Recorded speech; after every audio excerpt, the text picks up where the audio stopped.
right. Let's do this.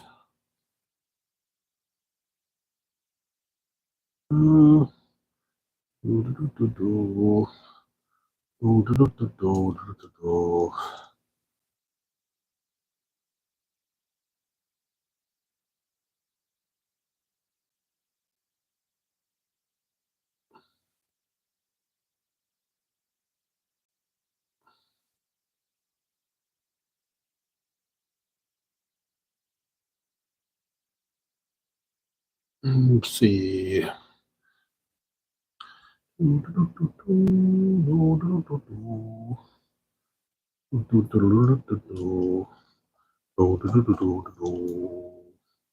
right, I guess we can do it this way.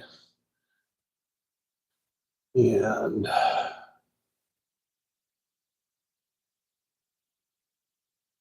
yep, we are on. We are on.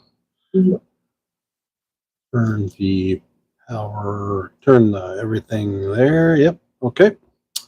We are live. Okay, so first things first is if you're here, tell me you're here and tell me if you can hear me.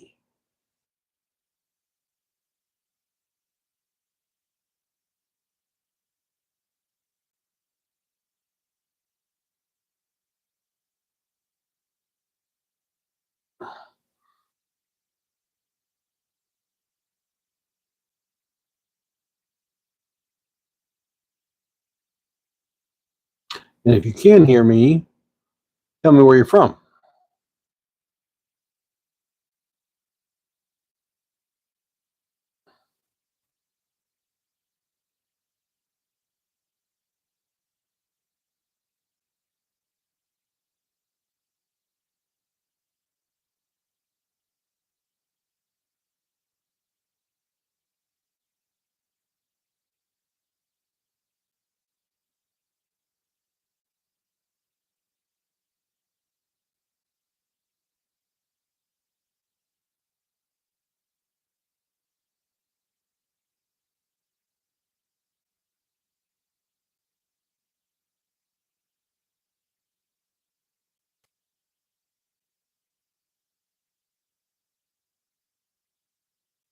Okay, are we here? Yep, we're here. Okay. Well, I have two people on. So if you're here, I want to know if you can hear me. See if I got everything working right. Actually, we got 7 people on now. So if you can hear me, tell me you can hear me. And if you can, tell me where you're from.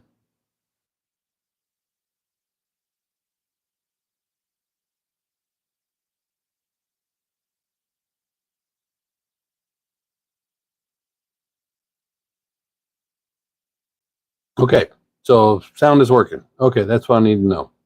Okay, Tennessee, Indiana. I'm reading off my big screen because I'm old and my eyes ain't as good. I can't read off the bottom of the screen. Okay. We got somebody from, well, I don't have a translation going on. So wherever you're from, Bridge, appreciate you being here.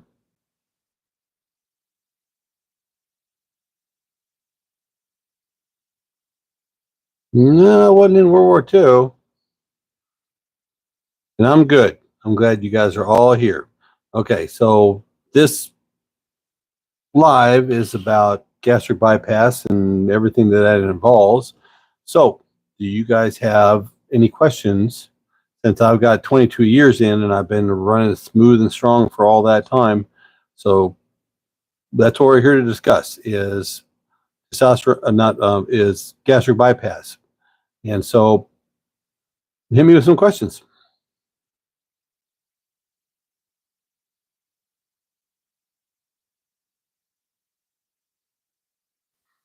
Hello, Grayson and Jesse.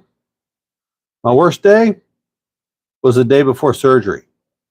It was nerve wracking. That was my worst day before, was the day before surgery. It was nerve wracking. After that, I've been good.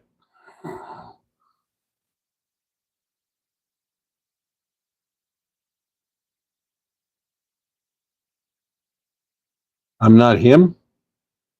Okay. Well, first thing I want to say is that I know it says trying to live forever, but everybody calls me Uncle Buck. So as you can tell, Uncle Buck's Garage, Uncle Buckweiser, I've been known as Buck since I was 2 years old. And so you can call me Uncle Buck. My best day, my lowest weight. My best day was my lowest weight. Or I could say the day after surgery. That was my best day. My lowest weight, I started at 573, and my lowest I got down to was 249 at about 18 months. And then it kind of leveled off at that for about a month, and then I gained a tick here and a tick there. But that was my best days were the day after surgery and my lowest weight.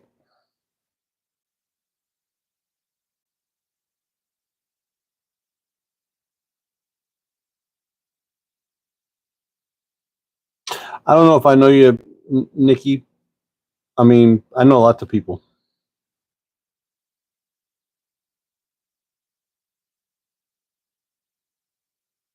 I'm not a medical professional. I'm just here to answer questions because I'm 22 years in and I've maintained my weight pretty good. Like I said, I started at 275. 573 was my weight at the day of surgery, and now I'm cruising right at 265. And I've been doing that for a couple decades. And just I've been through the ringer. I've been ups and downs. I've regained weight. I've took gain back off. I've run the whole gambit of the bypass. So yeah, I'm just here to answer questions if you have questions for somebody that's been through it for 22 years, but I'm not medically trained.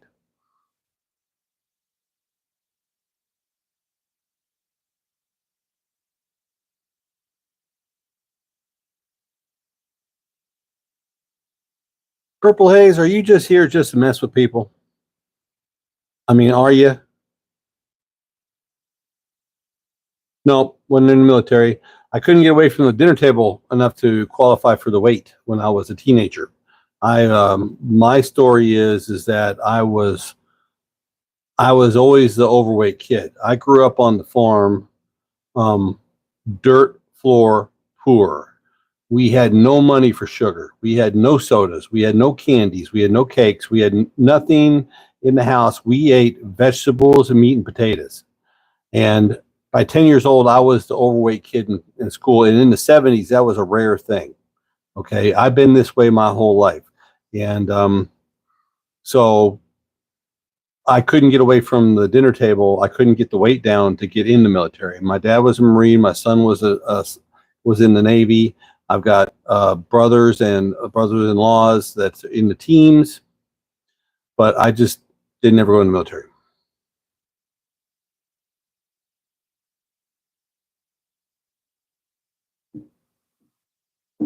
What was surprising to me? How fast the weight came off. That was surprising to me. I mean, that was the most surprising part is I think I lost 45 pounds in the first month. Yeah.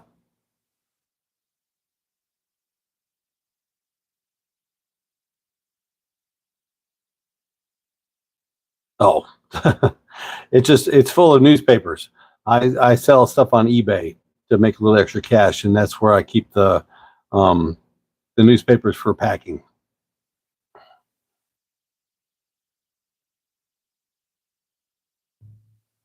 One wish, what would it be? That's a good one. If I had one wish, honest truth, I would like to be able to have one day, one reset day to be able to eat like I used to eat. After 22 years, it's still there. The drive is still there, but I'm not physically able to because of the surgery. But if I could just hit a button and just go on a splurge just for one day with no repercussions, that'd be my wish. Name a car for an edit? I don't know what that means. Hayes, why you want to know what my mom's name is?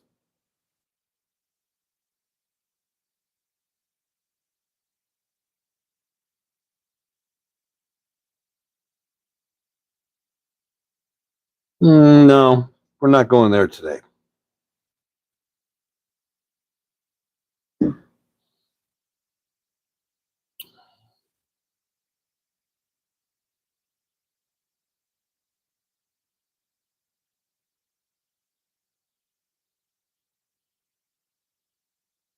Curiosity, hit me.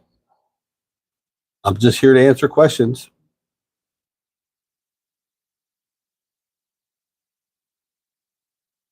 Camaro.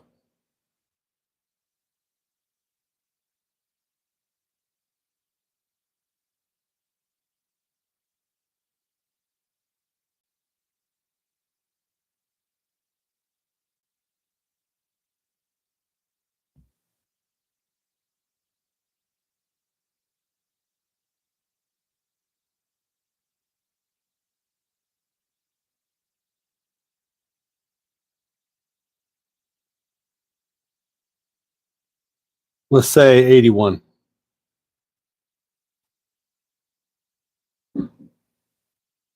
Had one, loved it.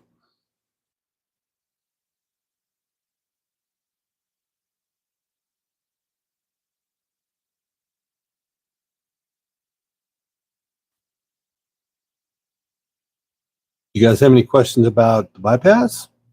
About longevity? About keeping weight off long term? Anything like that? Concerns? Anybody about to have the surgery? Anybody having issues since the surgery? You guys are asking a bunch of weird questions tonight.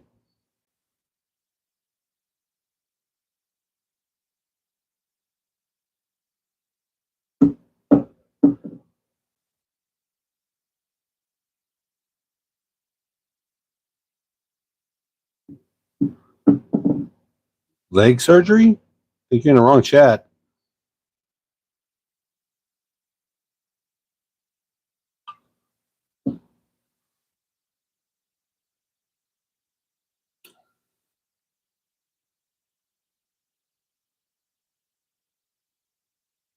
All right, Hayes, you can either ask legitimate questions or I'll block you. Okay? I'm doing this on my own time just because I like to talk to people about it. So if you're gonna mess around, I'll get rid of you.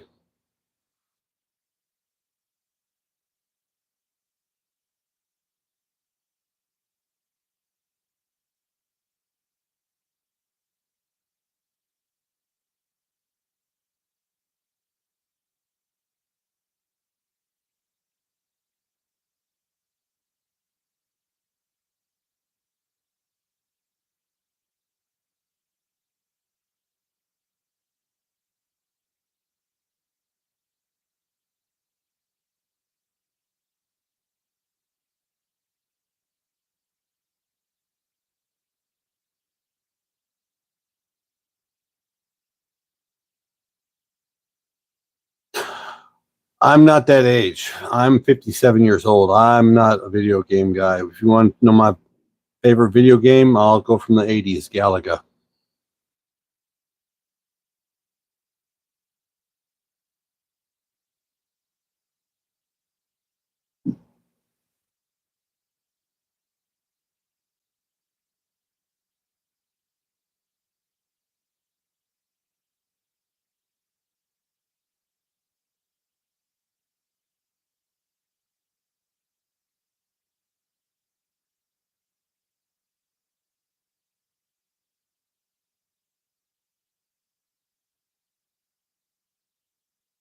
I don't know what that means, Andrea.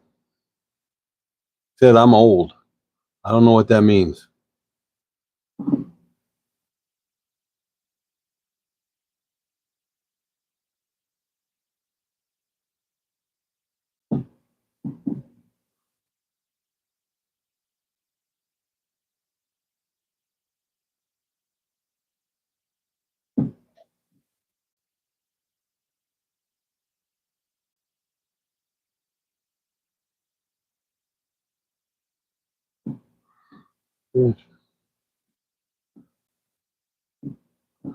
Well, Well, thank you, Jay Ross. I appreciate that. And how are you doing since you got about 3 years and a month in?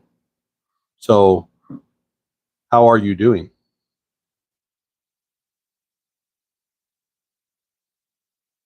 No, Andrea, explain to me why you want it, and then I'll decide if I'm going to do it.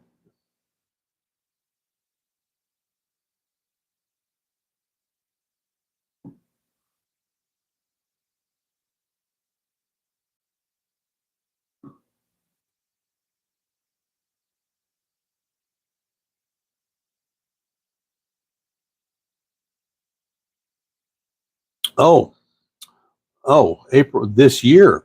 So you're less than a month. Okay. So what do you think? I mean, so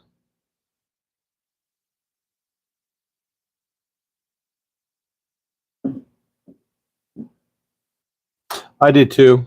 Mine's a little different though.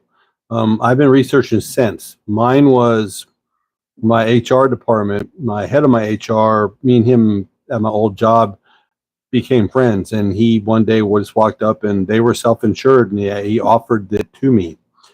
He was a marathon runner, and the guy that he ran with was the doctor in Little Rock, Arkansas. That was the guy that was teaching. This is in the, this is 22 years ago. He was the doctor that was doing RAW gastric bypasses.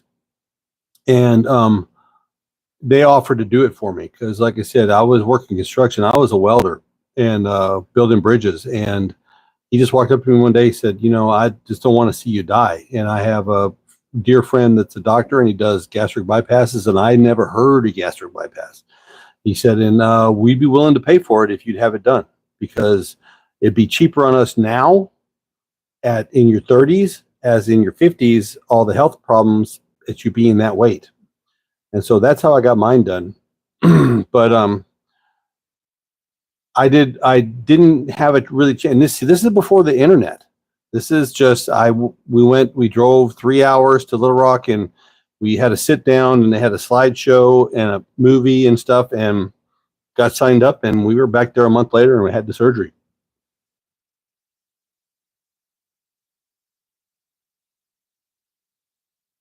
It was wham bam, thank you, ma'am. It was about 6 weeks and I was getting rolled into the surgery room. But at that time, he was about the only guy doing it in the state of Arkansas, and he was the guy that was teaching all the new doctors how to do it. And he had a whole wing at Baptist Memorial in Little Rock. He had a whole floor that was that's what they did. The nurses were awesome. That's all they dealt with, and it was just a floor full of people that were having bariatric surgeries. It was really cool, but it was a lot in 6 weeks. It was stressful.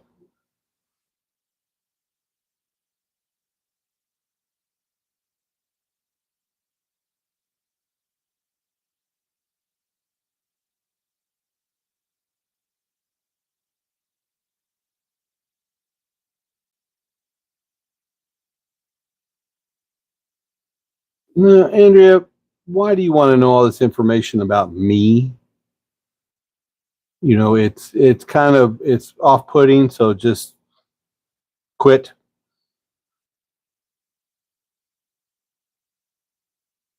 That's what I'm thinking too. Andrea, I think you're trolling me. You're about to get blocked. So if you got a legitimate question about gastric bypass, either ask it or get off the chat.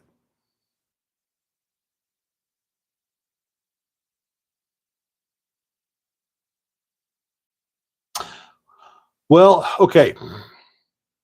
It's different now than it was then. Um, it was very structured. There was a rule book that we got of step by step, week by week, day by day of what you could and couldn't do, what you should and shouldn't do. It was different then than it is now because right now they rush you in, they rush you out. How long do you stay in the hospital? I mean, my hospital stay was 3 days. Yeah, but almost guarantee you they did you outpatient surgery. Now, did you have the sleeve or did you have the bypass? And I'm talking to Jay Ross.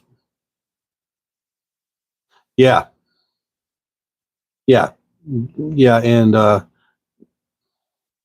bypass. Okay, um, which is the best of the two? Because the sleeve, because you still have regurgitation issues with the sleeve, and you still have acid in your stomach. Because you had to bypass, I still don't have stomach acid in my stomach. And it's the best way to go. It's the best long term to go because the sleeve can be cheated on. The gastric can be cheated on, but the sleeve is really, it's cookie cutter. And let me explain. The gastric, the Rao-Y bypass takes about 3 hours to do. Okay. The sleeve takes about 40 minutes. All right. They have specialty tools and they can just rip them right out, and they can do between 6 and noon for surgeries. They can do 6 to 8 people a day. Where back in my day, he did 2 a day and you had a 3-day stay. And so it's just numbers. It's money. Sleeves are money. Sleeves are a money generator. I don't know if they did you, but it seems to me like everybody that I talk to, they try to push the sleeve because it's so quick and they can just pop you in, pop you out, and do a whole bunch of them in one day, and they could go hit the golf course.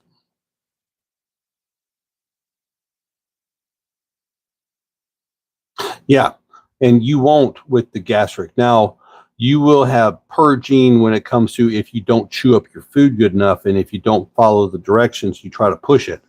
But you won't have you won't have GERD because your little pouch doesn't produce acid anymore, and so that's the plus when it comes to the bypass.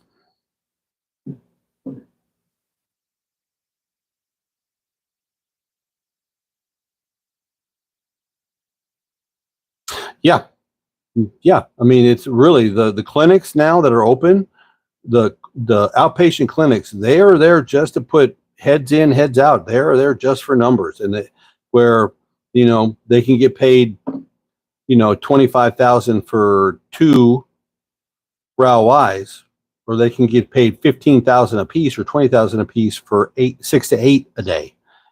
Which you going to do? If you're being a doctor as a business now, gastric is a lifesaver, but it's not like heart surgery or brain surgery or anything like that. I mean, they go through surgery school, but it's a money generating thing. It's a $1 billion industry right now.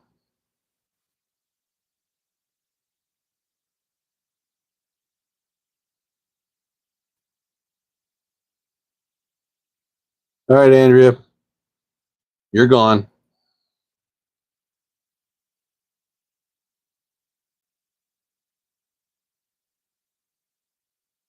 All right, Mr. Ross, what would you like to talk about?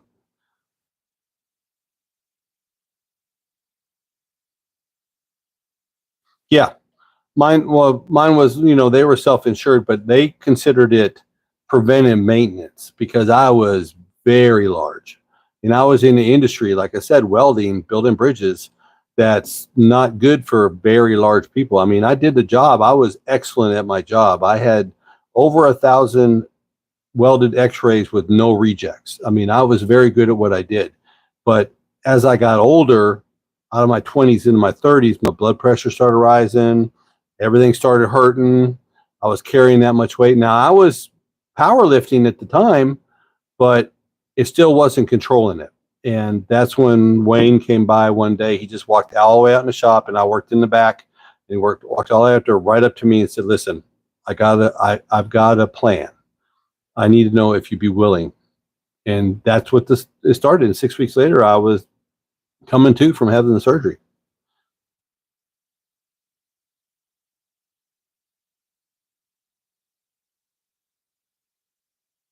Yeah, I know.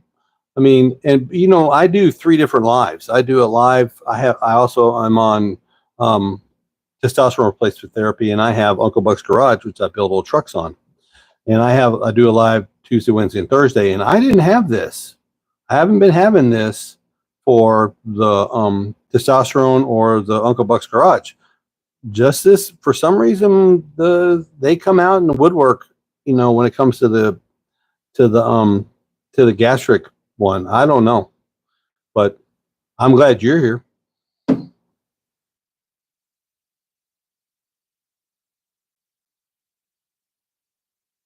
But yeah, no, it's if you're less than a month in, then are you still liquid?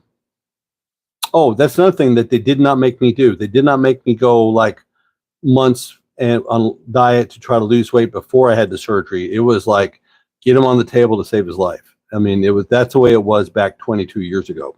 It was like, yes, you are morbidly obese, and we need to get this weight off of you to save your life. So let's get you in and get you done.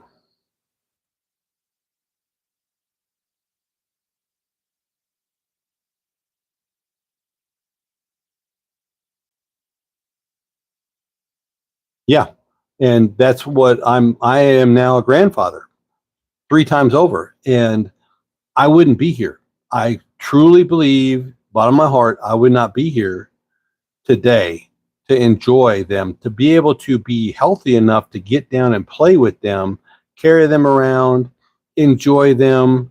Yeah, it is it saved my life. It truly saved my life and gave me a better life.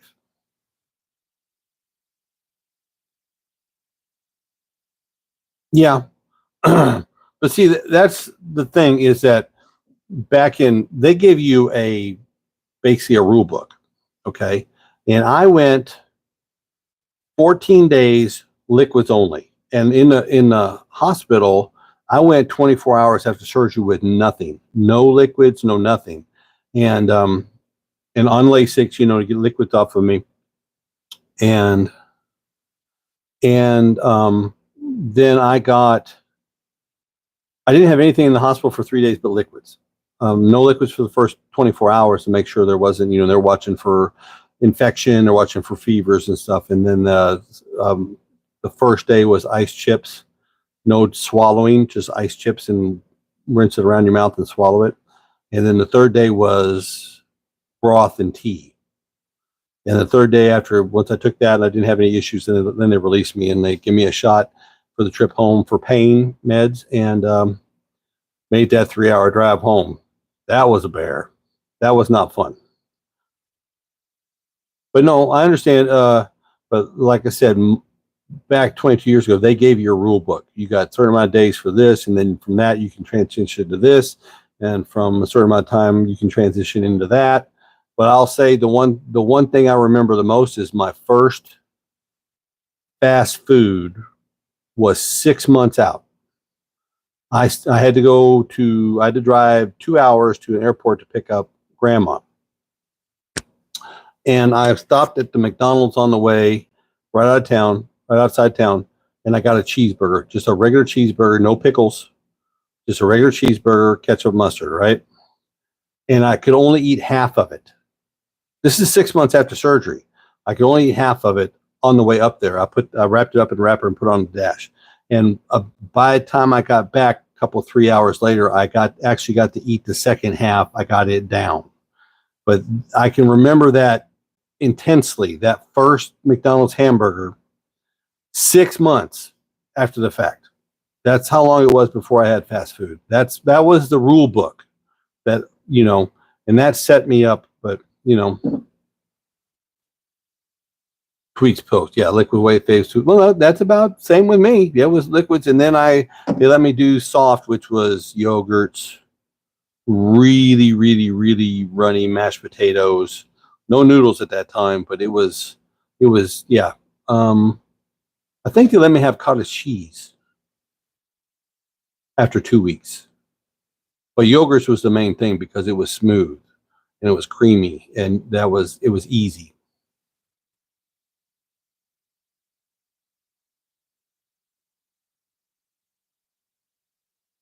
Yeah, and you will.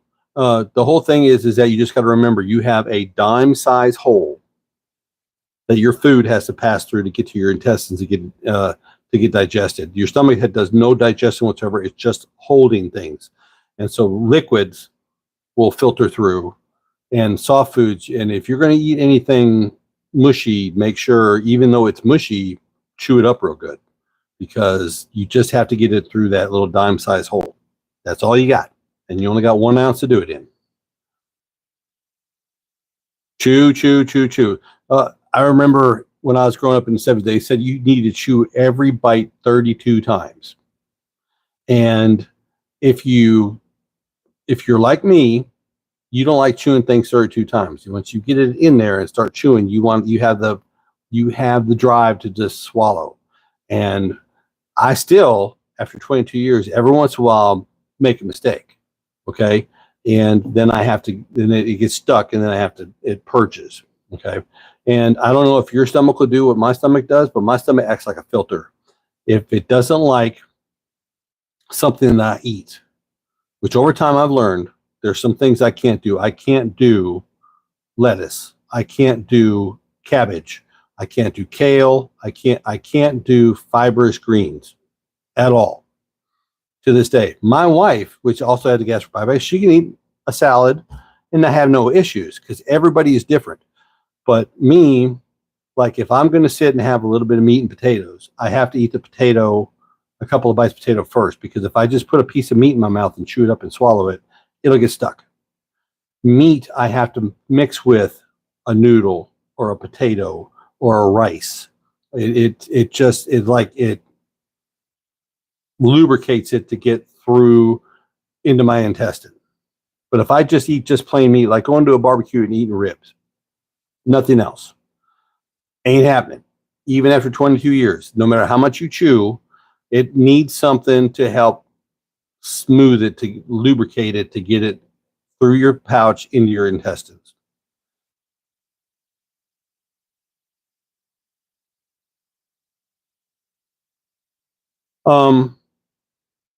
If I eat veggies, they got to be kind of cooked. They got to be cooked. I can't do raw.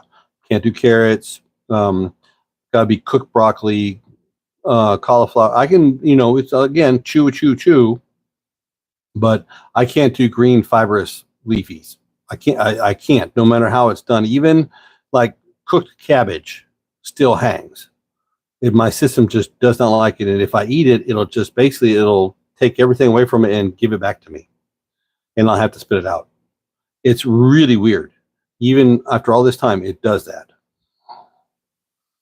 And you may too, but you may be like my wife that can eat green leafies and have a problem. And nothing aggravates me more than going to a restaurant and watching her eat a salad, because I know I can't do it.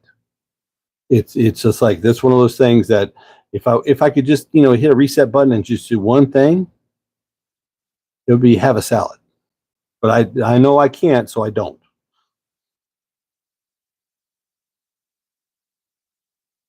It's since you just had it done, it's going to have to be mushy. Can't be crunchy. It's going to have to be mushy. Really just wilty, mushy vegetables. But it's trial and error. It truly is trial and error, because you're going to have to find out what your new you likes and doesn't like, and it'll tell you. It'll tell you real quick whether your system likes it or doesn't like it.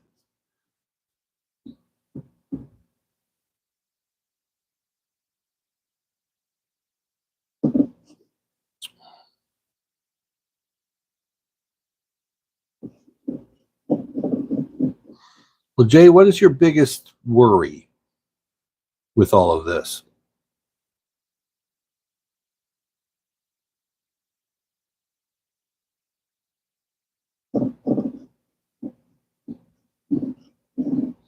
Wow, we're already 30 minutes in. Wow, that went fast. That's what I love about these lives, is like the question and answer and the back and forth makes the time really fly. It really is cool. Well, okay. You're gonna a little. I mean, like I said, the lowest I got was 249. I'm 6 foot tall, always been a big kid. And when I was down 249 and being a powerlifting and lifting weights, I would work 10 hours a day and then go to the gym after and bench and squat, everything that, powerlifters do. And I looked like a good version. I looked like Schwarzenegger. And I'm still not bad. But like I said, I'm less than 20 pounds off my lowest weight. Okay. But I'm 57, and I had a period where I got off of the gym and I got off my diet, and I gained 150 pounds back. Cheating. And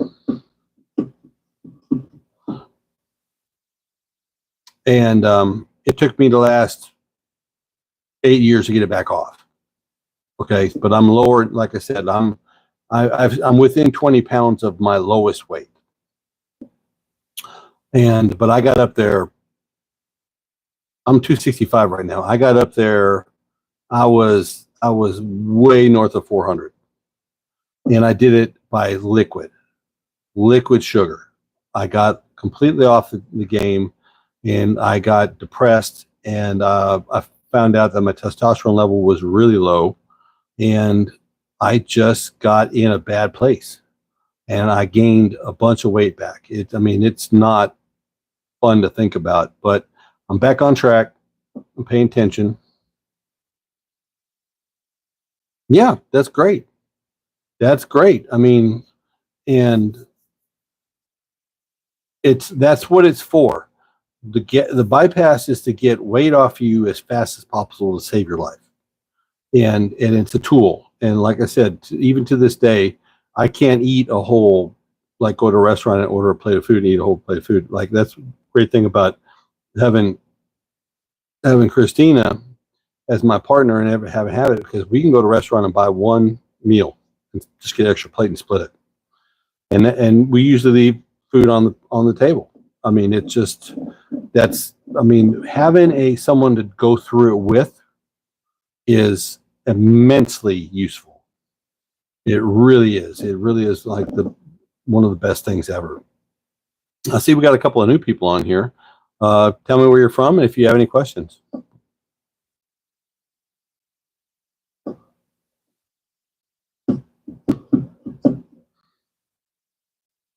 No, Jay, if you do it right, and you stick to the numbers, you're going to have fantastic results. But it's not the first 6, 12, 18 months.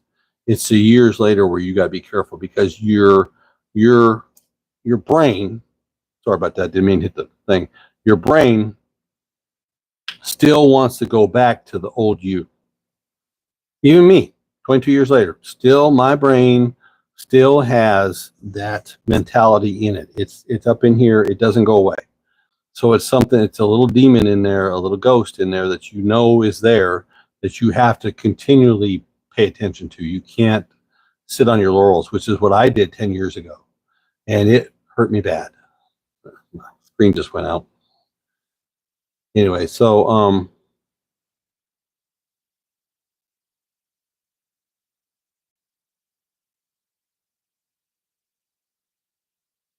well, God love her, Christina. It was 2 years after I had mine that she had hers, and I watched her bust ass in the gym, try everything, and God love her. She worked her ass off, and when you have this done, it almost seems effortless. People don't realize how much of a trauma you're going through, or how much trauma you went through getting your guts rearranged, but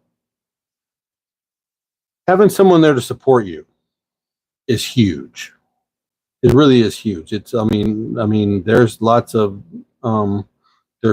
groups, there's lots of chats, there's lots of everything, but it's just having someone to help you is big. Someone there that truly wants you to do better,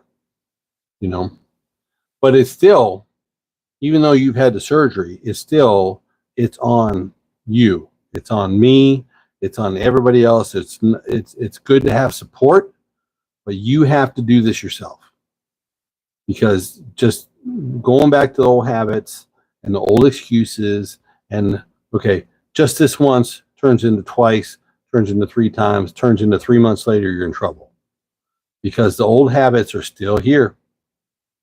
They're still here. And your system is used to you being at the old weight. And it tries to do things to trick you to get back to that weight, because that's where it wants you to be. Not where you want to be, but where your system wants it to be.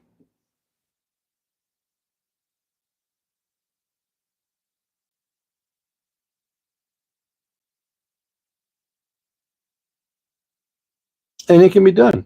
I mean, you know, like I said, I had my low time after about 12 years out, and then I stepped off the wagon, and so I mean, it's completely doable. It's completely doable. I have every faith in you to be able to do it.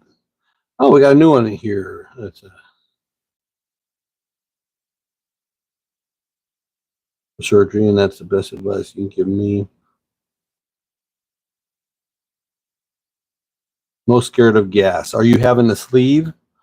Debbie, are you having the sleeve?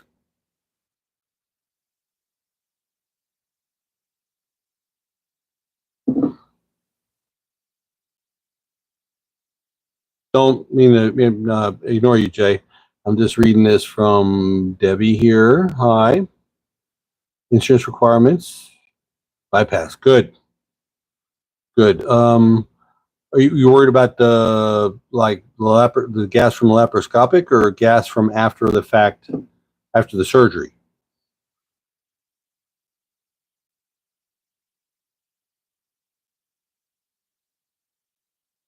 See, that's the way it's supposed to be, Jay. That's the way it's supposed to be. I mean, we're here just to support everybody instead of a bunch of trolls coming in the chat. It's awesome. I didn't have an issue with gas. I mean, now you're going to burp a little bit. I remember I burped a little bit, but gas wise, I don't remember having issues with gas. Um, but it'll be different. Um, it's nothing bad. It's nothing good. It's just your system is your system. I mean, if your system doesn't digest things all the way, you're going to have some gas. I mean, it's just, yeah, yeah.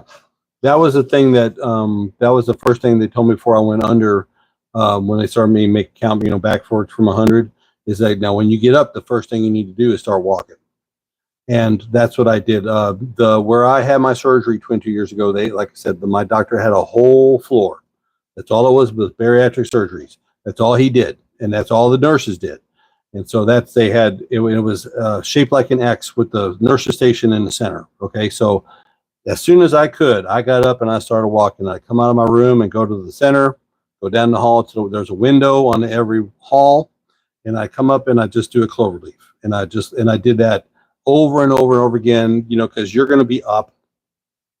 You know, because they got to come in and check on you at the hospital, or they did back in the day, and you didn't do a lot of sleeping, and had a nice little button, you know, to press, you know, for the, you know, for pain medications, and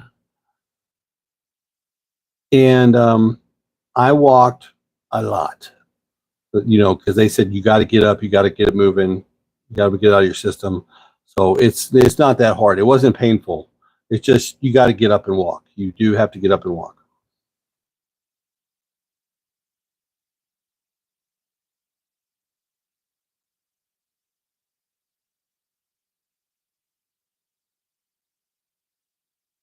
Yeah, yeah, just like Jay. Yeah, walking is a miracle drug when it comes to after surgery, because you know they put the things in you to blow you up so they can get a look at it and get everything done. My worry was back in my day, they didn't have the special tools yet. I mean, it was like there were some people in that hospital that were bigger than me, and doc said, you know, I can't guarantee that when you wake up you won't have an incision from breastbone to belly button, because if I can't reach you with the tools that I have, then I'm going to have to open you up and do it old-fashioned way. And so that was the first thing I looked at when I woke up, is do I have a scar or do I have a couple of stitches? And I ended up having a couple of stitches, so he could do it. He did my wife's same way, laparoscopically.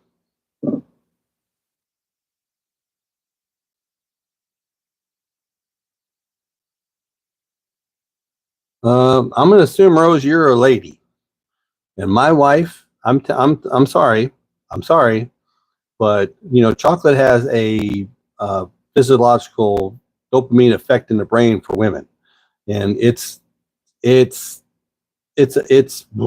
yeah. To this day, you know, I got to have a little bit of chocolate in the house for Christina, because it's just an emotional thing. Okay. But we don't buy a chocolate bar. We buy chocolate bars. Okay. And we don't buy a bunch of them, but we have a little stash in the house. So it's just a little chocolate bar to get that satiation down, to get that flavor, because to this day, a lot of sugar messes with Christina. It'll make her dump. It'll make her sick. She'll just be, so it's just a little bit of time. It's just those little things like that you learn over time. You buy the fun size instead of the full size, and that's how you get around it, because I don't say stop everything. I stop some things because I literally physically can't eat them anymore. But I don't see anything wrong with a little bit of chocolate at least a year out. Okay? Bad habits are bad habits. Like I said before, I don't know if you saw it, just one time now turns into another time tomorrow, which two times on the third day turns into problems later on. Okay?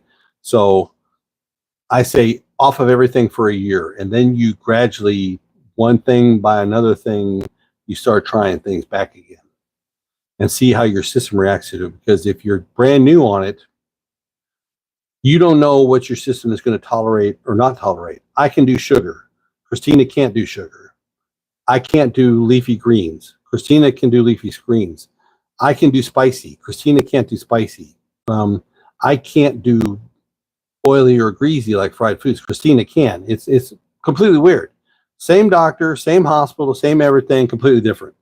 So between the two of us, like ordering a meal, we can pretty much get what we want because she can eat some things that I can't eat, Pain, I get up and walk. W, great, thank you. I'm sorry, I have it on my screen because I'm old and I can't read the little things on the bottom of the screen.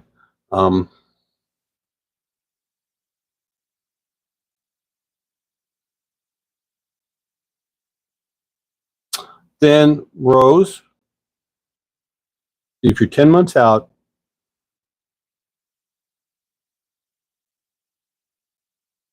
a little bit of chocolate. Don't go out and buy a big size bar. Don't go out and buy a full size bar, a fun size bar.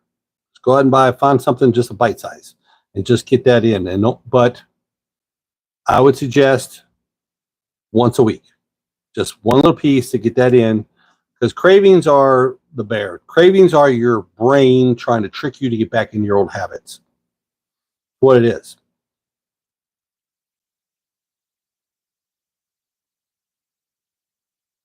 That is awesome. 122 pounds.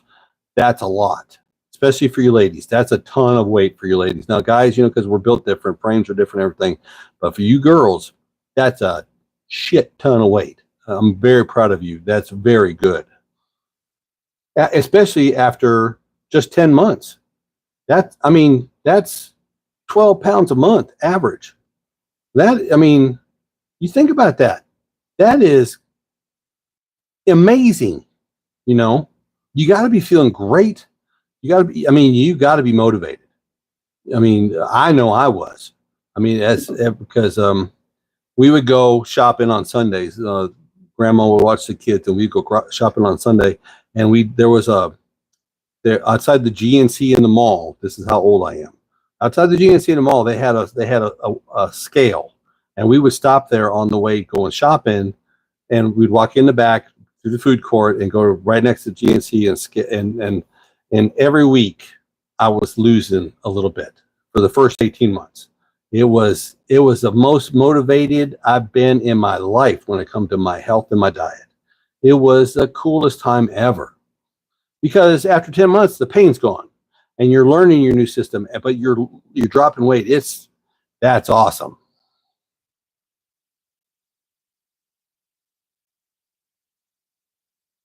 I don't really go for goals. There's a good, the whole time I was losing, there wasn't I want to get down to 200.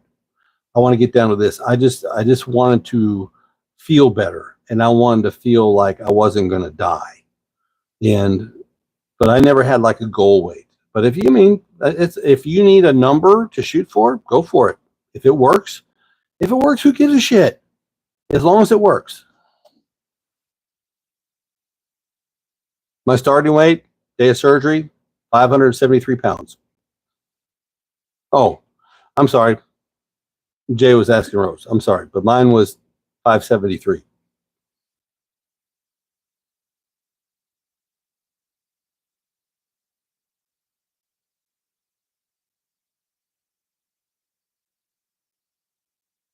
That is awesome, Rose. That is awesome. That's what it's all about. Everybody has stalls. Deb, everybody has stalls. And like I said, when I went 18 months solid losing, but then I went on like a 6-month stall, and then it started creeping up a little bit. But everybody has stalls. It's just your system working against itself, because it tries to, your system is used to being at a certain weight, and it's been years at that weight. Okay. That's what your system is used to. And it works against you. It tries everything it can to keep that weight on, because that's where it's happy, you know.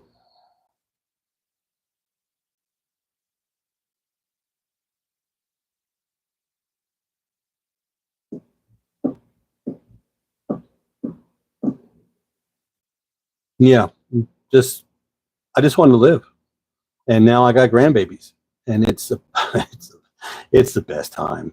I got a 7-year-old, a 2-year-old, and a 10-month-old, and it's so cool to still be here, to be able to enjoy them. It is. That's what it's all about.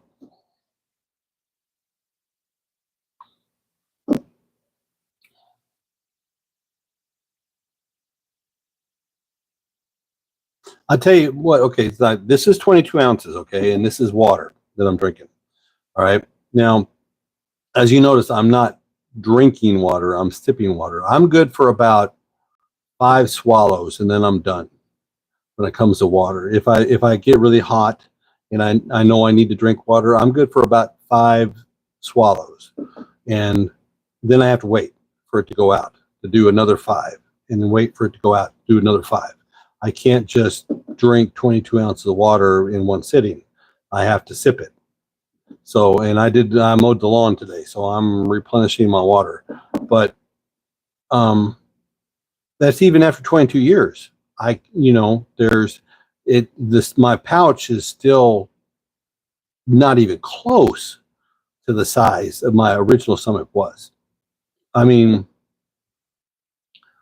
to get 575 as a dude, you got to eat.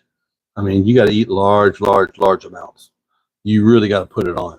And I was working construction and lifting weights at the same time. And I was, I was packing away the food.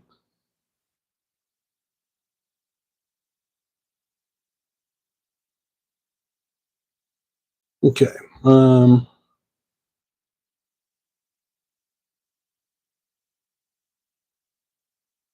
I never bought into that whole straw thing. I don't understand that thing. I don't understand that. Now, liquid calories are the enemy. Definitely the enemy. They are definitely the enemy, because my downfall 10 years ago was McDonald's sweet tea. I was drinking 5 or 6 of them a day, and that's a lot of calories. Just going down and going right through the hole and right into the intestines and right into the bloodstream.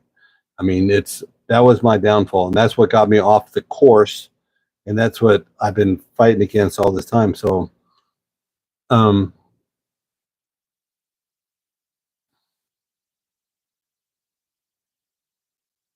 who cares? Oh, sweet tea. That's good. That's good, Jay. I mean, but I have a feeling it might come, because, like I said, your brain is going to play tricks on you. It really is.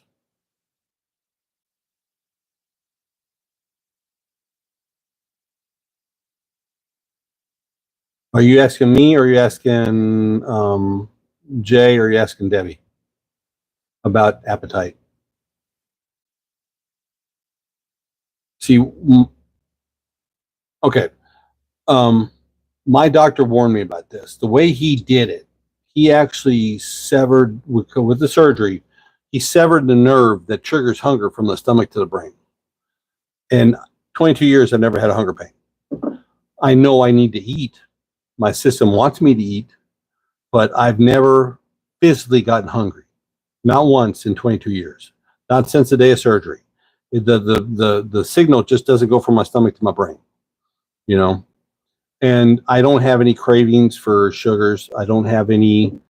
I like a piece of chocolate every now and then, but I mean, I literally 22 years never had a hunger pain. So there's never been a time where,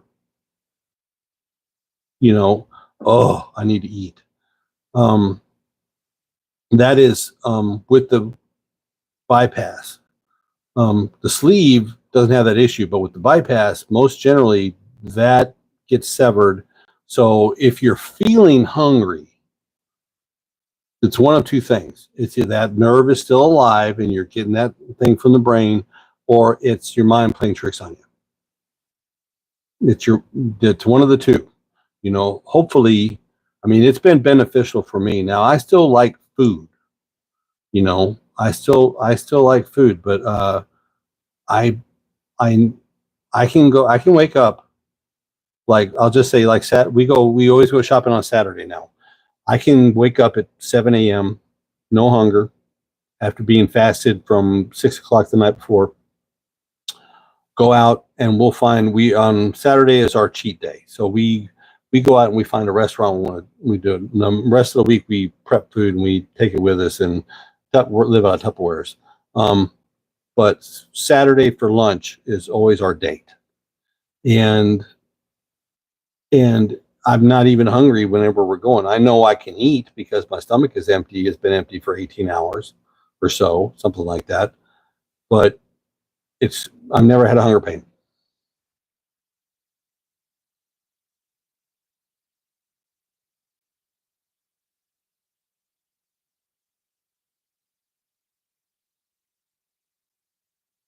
No, they don't do surgeries different. The protocol is different.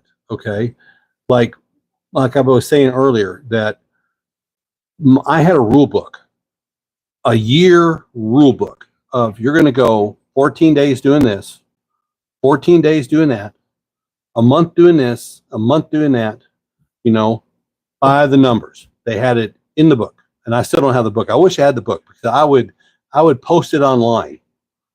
Because now, okay, I want to say this straight up. Nobody wants to hurt anybody's feelings these days. No, there's a lot of people out there that can't handle strictness. That's the reason we are overweight anyways, because we don't have a lot of control. And I've spent years online watching people ask, when can I do this? When can I do that? When can I have this? When can I have that? It's the worst attitude out there. That is for ruining all the pain you went through, the money you spent, and everything you went through to get your system realigned. If you try to push it early, eating this, eating that, having this, having that, because you're online asking people for permission, it's not a good practice. Okay? Like I said, I didn't have my first cheeseburger for 6 months after surgery, and it was a McDonald's cheeseburger. I could only eat half at a time. It took me 4 hours to get it down. That was my first fast food for 6 months after surgery. They let you go really fast. They push food real quick, and I truly believe, I truly believe that all the sleeve people, they're looking for that second hit of money so they can do a revision 4 or 5 years down the line, because they've ruined the opportunity, because they went too fast and they tried things too quick. If I could give you any advice, slow down. Just slow down, take your time, and don't push it.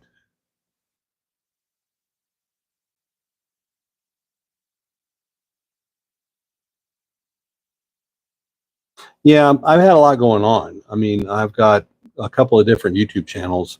Thank you for that, though, Debbie.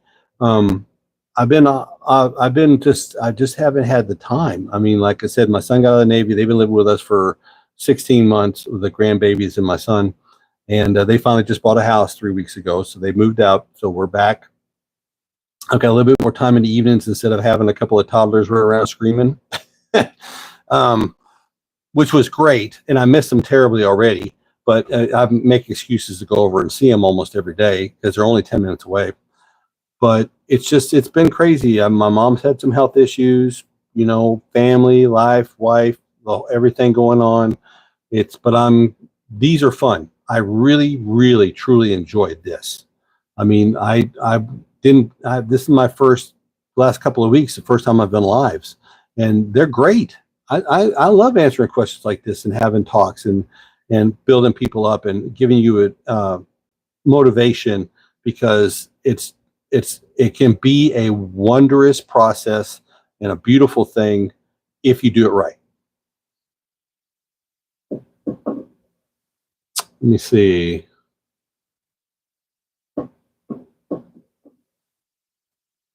But no, yeah, they don't do the surgeries different. It's still the same surgery. It's just the protocol. Everybody wants to know when they can have this, when they can have that. That's the problem. And everybody goes online and asks for permission to do dumb things. Well, right now, I don't really prioritize proteins. Now, like I said, lifting weights, you prioritize protein, but like I said, it's hard to get it in because I can't eat chicken breast. I can't. It's like it's too dry. I can't chew it up enough to get it through. My system will kick it right back out of me. So we do chicken thighs. Chicken, like I said, it has to be like our other treat to ourselves is like every other Sunday night we grill a steak, small steak, usually a New York strip, and it's got to be done like medium rare. It can't be cooked like boot leather. Tough meats are hard because you can't really grind them up. It's hard to chew them enough to get them through your passage into your intestines. So, and again, I have to mix it with little potato, little green beans, a little asparagus, little something, to lubricate that, to get it through into my intestines so I can digest it. But it's just a learning process. Like I said, you will be different. Jay will be different. Rose will be different. Debbie will be different. You guys are all going to have different things you can and can't eat. Some of you guys will be able to handle alcohol. Some of you guys won't.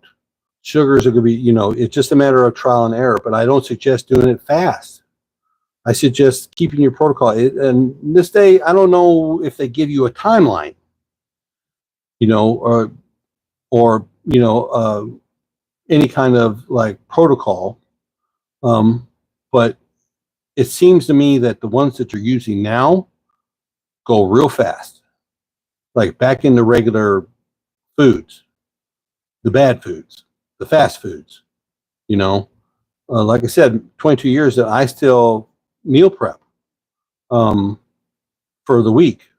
We take our lunches, I have a business, plus I have the other channels, but I mean, Christina works, for the local hospital, and so our treat is Saturday lunch, to go out one time a week, and I don't do McDonald's. I don't really do a lot of fast food. It's not restrictive. It's just habit. It's the habit that we've done. We've done it for decades. Okay, that's just what we do. Because the kids come over and the first thing I want to do is go in the fridge and get into Tupperwares and see what because I mean my kids are 29 and 30, so they still like our cooking. We haven't changed our cooking habits over 20 odd years, but they raid our fridge because I make good solid foods. I just don't make huge amounts of foods. Like I buy my meats at a butcher. I don't buy it at Walmart. Walmart meat is shit. It really is. It's not good. It's not good quality, and it's shot full of steroids, and it's got water added to it and everything. And if you buy 10 pounds or I'll just say a pound of chicken legs, you're only getting about 12 ounces after all the water cooks out of it. which is not bad for us because we can't eat a lot, but I mean, that's just the way it is. So that's why I found a butcher, love them, been using them for years. And I walk in, it's kind of like being in Cheers. They all holler, Uncle Buck, and what do you need today? Or what do you need for the week? And it's just, you learn to work around the system you have.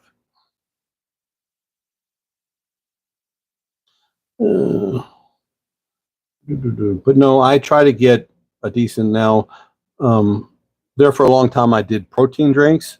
When I first got out, that was after 9, 10, 12 months, I started isolate protein drinks, and it would take me all day to drink one. All day, because I was still lifting. But it would take me, I would take like something about this size, and it would take me, it'd be 50 grams, and it would take me almost all day to drink it. And I can remember off the, in construction sites and in shops, they have the food trucks come in. First year, the only thing I would eat off the truck was a 4-pack package of saltine crackers. That was my lunch, and trying to get that protein shake down. And that was the first year. It was, that was the only carbs I got was, a 4-pack, 4 pieces of saltine crackers. So I took my time, and I was really motivated because of all the weight I was losing.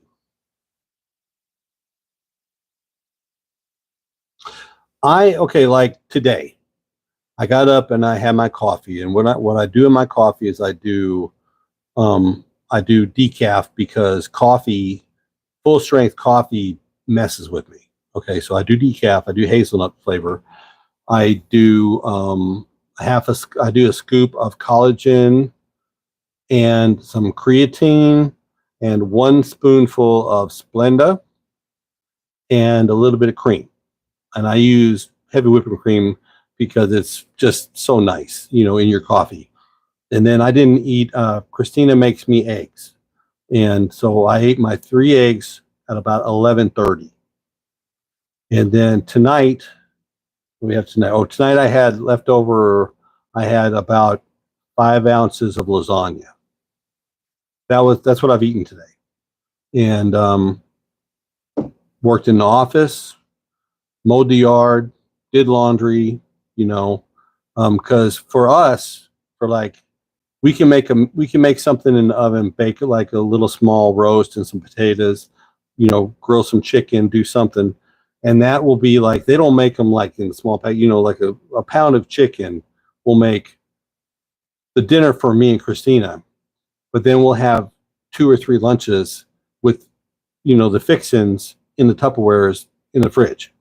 That's what we're still doing. But that's what I've eaten today. I have anything, we went on top of everything else, we went and pulled the cover off of my sister's pool, and didn't have anything over there. So that's what I've eaten today. I had a cup of coffee, several of these waters, fried eggs, and about 4 or 5 ounces of lasagna. That's what I ate today, and I might have my little guilty pleasure is peanut butter. Okay. But I don't get Skippy or PB2, the powder, or any of that crap. I get natural peanut butter, Smucker's natural peanut butter. On the label, it says peanuts and salt. That's all it's in it. Okay. But peanut butter is heavily dense in calories. And I just take a spoonful and I put it in my mouth and I chew it up because I like chunky peanut butter. But that's my downfall. I did have a spoonful of peanut butter before I came on here. So that's what I've had today. And I'm actually losing right now. I've dropped about 10 pounds in about a month. So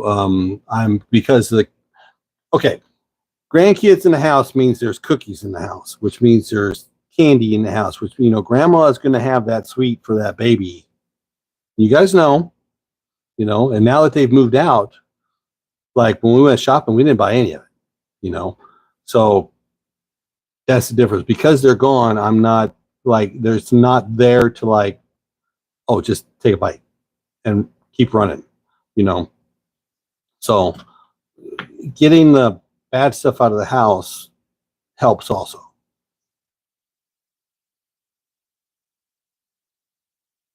Okay, scale. That's a good one. I've talked about this in my videos. Don't weigh every day.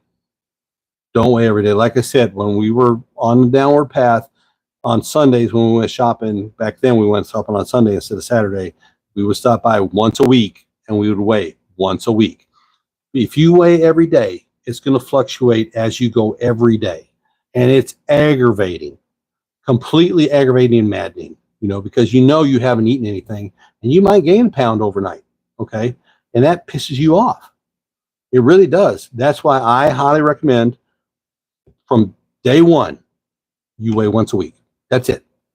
Pick a day, do it at the same time, wake up, brush your teeth on a Tuesday, get the scale out, check it. And I can guarantee you it's going to be good. It's going to be good news after a week. But if you do it every day, it'll mess with your brain. It will mess with your brain. It'll piss you off.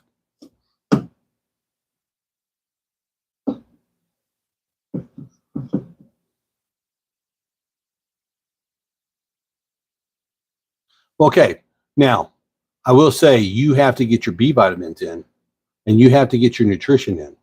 It's hard. You know, I mean, when I first started, you got to get your B complexes in. And that's another reason why we went to GNC, was because at that time they had a dropper. I would take, and it was the sublingual, under the tongue, B complex. Okay. But I wouldn't do that under the tongue. I would put it in with my protein shake.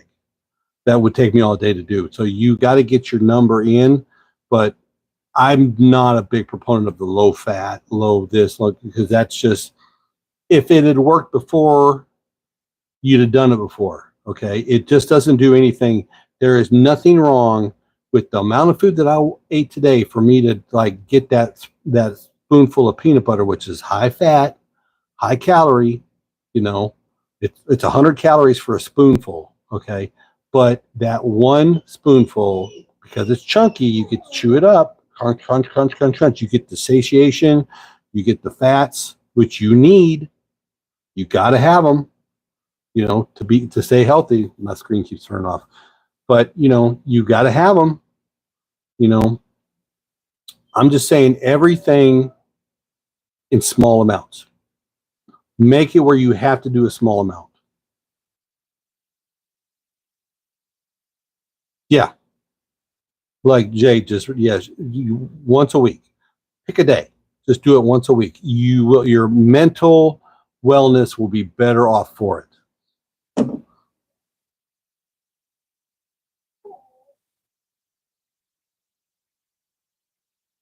But yeah, listen.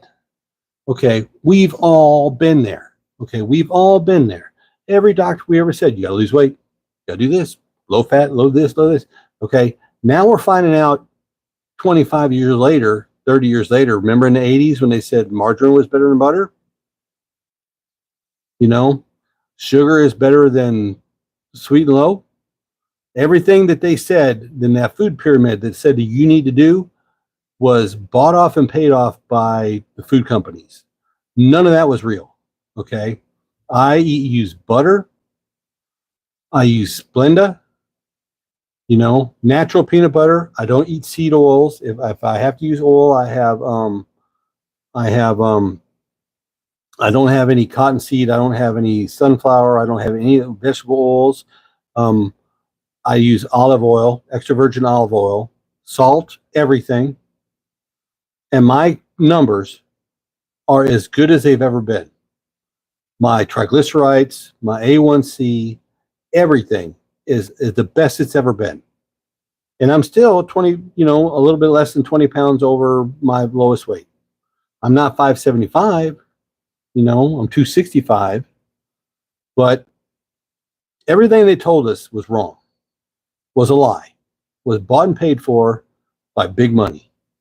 Okay. So that I don't buy into that low fat, low sugar shit, because it doesn't do nothing but make you crave. If you cut it all out, it does do nothing but make you crave. And that's the worst thing you can do is crave. But I'm saying you can have those things. You just can have small amounts of those things. You have to have that. When you're motivated, you can do it. It's long-term getting in the habit. It's just habit.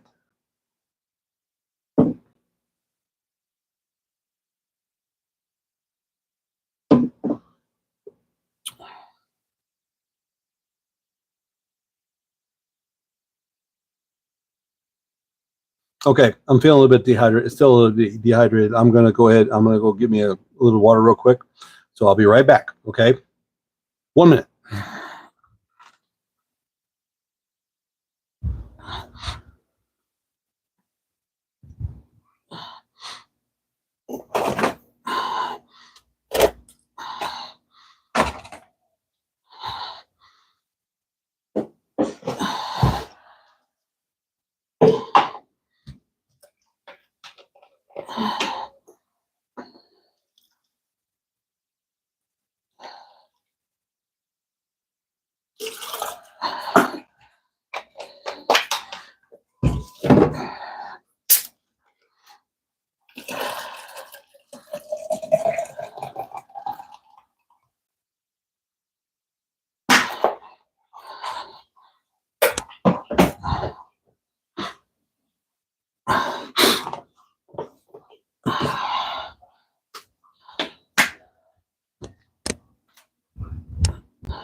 Okay, I'm back. And I just thought of something. We're going to try to do this. Okay. Jay, we're going to try to do this every Wednesday night at 8 o'clock Central. Okay. This has really been a lot of fun. Now I want to give you one more bit of advice before we go, since we're an hour and 15 minutes into this. Okay. Do not eat.